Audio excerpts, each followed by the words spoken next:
Start করছি। হ্যাঁ ওটাকে লেখো, আমি যেরকম বলছি তুমি লেখো না, আমি যেরকম বলছি শোনো। 28 হোল টু দি পাওয়ার 1/4 হলো তো, এটা বুঝলে? Divided by 7 whole to the power 1/3। তুমি 3 লিখেছো, দেখে লেখো ওটা 1/3। আচ্ছা এবার 28কে তুমি একটা জিনিস দেখো, 7 ওখানে কিন্তু ডিভিশনে আছে। এবার 28 এর মধ্যে 7 আছে কি? 28কে কি করা যাবে? 7 × 4 করা যাবে। হ্যাঁ লেখো এবারে 7 × 4 whole to the power 1/4 divided by 7 whole to the power 1/3। এবার ওটাকে স্প্লিট করো, লেখো 7 to the power 1/4 into 4 to the power 1/4, টোটালটা বাই 7 টু দি পাওয়ার 1/3। আচ্ছা এবার নিচে ইকুয়াল দাও। এবার একটা জিনিস দেখো, ওপরে মানে নিউমারেটারে 7 টু দি পাওয়ার 1/4 আছে আর ডিনোমিনেটারে 7 টু দি পাওয়ার 1/3 আছে, তাহলে ডিভিশনের সময় পাওয়ারের সাবট্রাকশন হয় বা মাইনাস হয়। ঠিক আছে, সাবট্রাক্ট করো। 4 - 1/3 ইনটু 4 টু দি পাওয়ার 1/4। হ্যাঁ তাহলে এটার এলসিএমটা কি হবে? 7 টু দি পাওয়ার 4 3 12 মানে 4 3 মানে 3, আর এটা -4 ইনটু 4 টু দি পাওয়ার 1/4। তাহলে এটা -1 7 to the power -1/12 into 4 to the power 1/4। এবার দেখো 7 টু দি পাওয়ার -1/12 আছে, এর ভ্যালু বার করতে পারবে না। -1/12টাকে কিছু করা যাবে না যদি না এটাকে তুমি পজিটিভ করো।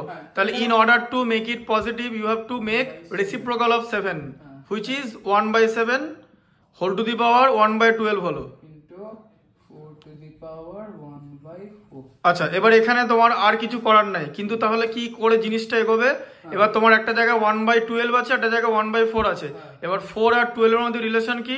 4 এর একটা মাল্টিপল হচ্ছে 12, তাহলে 4 3 যা, তাহলে দুটোকেই 12 করতে হবে।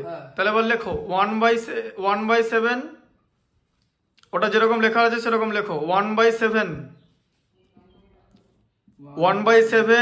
হোল টু দি পাওয়ার 1/12 হ্যাঁ 12 ইন্টু 4 টু দি পাওয়ার। এবার দেখো 4 টু দি পাওয়ার লেখো, যেরকম লেখা 4 লেখো ইন্টু 4 ইনটু। এবার দেখো 4 কে 12 করতে গেলে তুমি কি করো? 4 * 3। হ্যাঁ লেখো, নিচে লেখো 4 × 3।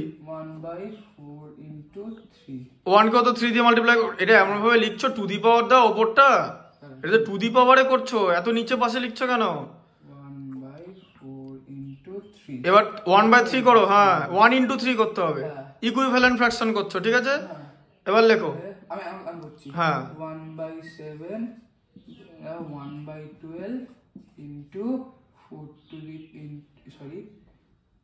Into 4 to the power. এমন ওটা কি ইন্টু সাইন ওরকম করে দেয় না ভাই, যা ইন্টু সাইন তুমি দিচ্ছ ওরকম করে ম্যাথস করো না, একদম ক্রস যেরকম করে করে সেরকম করো। হ্যাঁ ইনটু 4 টু দি পাওয়ার 3/12। তাহলে আমার পাওয়ার ইকুয়াল হয়ে গেল। পাওয়ার এখন ইকুয়াল হয়নি, এখন নিচে শুধু 12 এসছে, পাওয়ারটাকে ছাড়াতে হবে। হ্যাঁ এবার লেখো 1/7 হোল টু দি পাওয়ার 1/12 হ্যাঁ ইন্টু হ্যাঁ এবার দেখো শোনো 3/12টাকে কি করতে হবে? 3 × 1/12 হয় হয়তো? হ্যাঁ দিয়ে 4 টু দি পাওয়ার 3 করে দাও, লেখো 4 to the power 3 into 1 to the power 1/12 1/12 হ্যাঁ হোল টু দি পাওয়ার 1/12। এটা লাইন টেনে দিয়ে করে নিচ্ছি। হ্যাঁ দিয়ে এবার লেখো ইকুয়াল সাইন দাও, ইকুয়াল সাইনটা দাও। হ্যাঁ এটা হয়ে যাবে হচ্ছে 1/7 টু দি পাওয়ার 1/12, আর এটা হয়ে যাবে হচ্ছে ইনটু 4 টু দি পাওয়ার 3, যেটা হবে হচ্ছে 4 থেকে 64 টু দি পাওয়ার 1/12। ঠিক আছে, হ্যাঁ এবার তাহলে পাওয়ার ইকুয়াল হয়ে গেল। তাহলে কি হয়ে যাবে?